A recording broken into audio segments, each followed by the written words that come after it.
ماہ سیام رمضان المبارک جلوہ گر ہوتا ہے، جنت کے 8 دروازے کھول دیے جاتے ہیں، جہنم کے دروازے بند کر دیے جاتے ہیں اور شیاطین جکڑ دیے جاتے ہیں۔ اللہ جل شانہ اس موسم رحمت میں خاص عنایات اپنے بندوں پہ فرماتا ہے۔ ایک نفل ادا کرنے سے فرض ادا کرنے کا ثواب ملتا ہے اور ایک فرض ادا کرنے سے 70 فرائض ادا کرنے کا ثواب ملتا ہے۔ اسی طرح راہ خدا میں 1 روپیہ دو گے تو 70 روپے خرچ کرنے کا ثواب ملے گا۔ اسی طرح باقی نیکیاں بھی جتنی بھی ہم کرتے ہیں، وہ ایک نیکی کریں گے تو 70 گنا اجر ماہ سیام میں ہمیں نصیب ہوتا ہے۔ اس لیے اہل ایمان کا یہ طریقہ ہے کہ وہ اس مہینے میں کثرت کے ساتھ تلاوت کرتے ہیں، کیونکہ ایک مرتبہ اگر قرآن مجید پڑھ لیا تو 70 مرتبہ قرآن مجید پڑھنے کا ثواب نصیب ہوا۔ ماہ سیام میں چونکہ شیطان بندھا ہوا ہوتا ہے تو ہم اپنے آپ کو نیکی کی طرف اگر لانا چاہیں تو اتنی رکاوٹیں نہیں ہوتی جتنی عام دنوں میں ہوتی ہیں، لیکن اس کے باوجود بہت سارے لوگ ہیں جو رات کو بڑا پکا ارادہ کر کے سوتے ہیں کہ میں صبح وقت پہ اٹھوں گا اور نوافل بھی پڑھوں گا اور نماز بھی ادا کروں گا، لیکن جب صبح ہوتی ہے تو انہیں یا تو جاگ نہیں آتی یا نیند سے بیدار ہو جاتے ہیں، بستر سے اٹھا نہیں جاتا۔ جب کہ وہی شخص انہوں نے صبح سبزی منڈی جانا ہو تو چھلانگ لگا کے اٹھتے ہیں اور سبزی منڈی پہنچتے بھی ہیں۔ سستی طبیعت کا کسل نہیں ہوتا۔ عمومی طور پہ ہم اپنے آپ کو بیمار تصور کر لیتے ہیں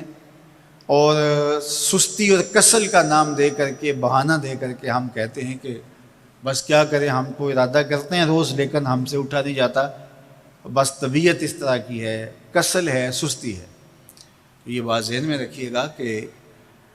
ارادہ کرنے کے باوجود بھی صبح جب ہم اٹھ نہیں پاتے یا کوئی بھی نیکی کا کام ہم کرنے کا ارادہ کرتے ہیں تو ارادہ کرنے کے باوجود ارادہ ہی رہ جاتا ہے، ہم کر نہیں پاتے،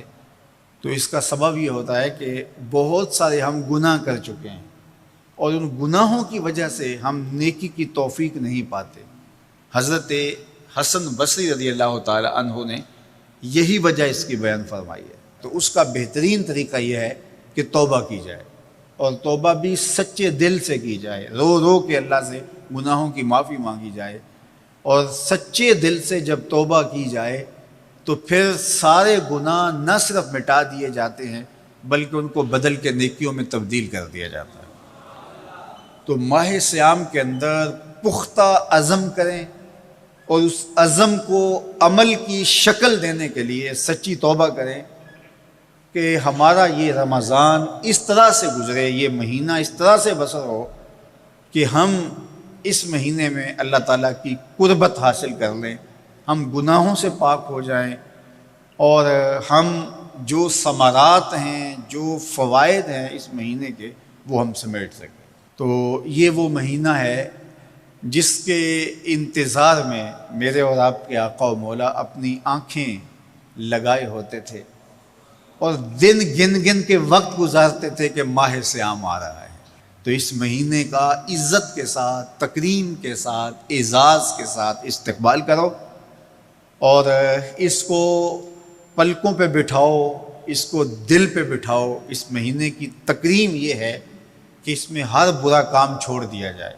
اگر کوئی شخص برا کام نہیں چھوڑتا اور روزے رکھتا ہے تو میرے اور آپ کے آقا و مولا کا ایک فرمان سن لیجئے، من لم یدع قول الزور والعمل بہ فلیس للہ حاجۃ فی ان یدع طعامہ و شرابہ۔ فرمایا کہ جو جھوٹ اور برے کام نہیں چھوڑتا اس کے بھوکا اور پیاسا رہنے کی اللہ کو کوئی ضرورت نہیں ہے۔ تو روزہ خوراک بچاؤ مہم نہیں ہے جو چلائی جاتی ہے، بلکہ یہ تزکیہ نفس کا موسم ہے، باطن کی صفائی کا موسم ہے، اور باطن کی صفائی نہیں ہوتی جب تک ہم کوشش کریں۔ آپ کے بدن پہ بہت ساری میل چڑھی ہوئی ہے اور جمی ہوئی ہے بدن کے ایک ایک عضو پہ میل، تو آپ پانی میں چھلانگ لگا کے باہر بھی آ جاتے ہیں تو میل نہیں اترتی، چلو کچھ نہ کچھ فرق تو ضرور پڑ جاتا ہے لیکن میل نہیں اترے گی۔ میل کب اترے گی؟ جب آپ اپنے بدن کو مل مل کے اس کے اوپر صابون لگا کر کے اچھی طرح سے اس کو جب اتاریں گے محنت کوشش سے، تو پھر آپ کا بدن مہک جائے گا، ہلکا پھلکا ہو جائے گا، میل اتر جائے گی۔ یہ موسم رحمت ہے، اللہ کی رحمتوں کا می برسے گا، اس سے کچھ نہ کچھ فائدہ تو ہوگا ہی، لیکن حقیقی فائدہ وہی حاصل کرے گا جو اپنے گناہوں کو مل مل کے دھوئے گا اور اپنے آپ کو صاف کرنے کی کوشش کرے گا۔ تو اپنے من کے میل اتارنے ہیں، اپنے باطن کے میل اتارنے ہیں، اپنے اعمال کی درستگی کی کوشش کرنی ہے۔ صلاۃ التراویح مسجد میں نہیں آ سکتے تو گھروں میں پڑھ لیجئے، جس طرح بڑی عمر والے لوگوں کو، بیمار لوگوں کو کہا گیا کہ آپ گھروں میں پڑھ لیں، بچوں کو کہا گیا، لیکن چھوڑیے گا نا، یہ رمضان المبارک کا خاص عمل ہے۔ آج کل دین بیزار طبقہ مختلف جگہوں پہ بیٹھ کے مسجد پر، مدرسے پر، تراویح پر، ان چیزوں پر تبصرہ کر رہا ہے اور اتنا ہلکا ثابت کرنا چاہ رہا ہے ان امور کو، جس طرح یہ چیزیں ہوتی کچھ نہیں ہیں، جبکہ ماہ صیام کے قیام پر میرے اور آپ کے آقا مولا نے بشارت دیتے ہوئے فرمایا، من قام رمضان ایمانا و احتسابا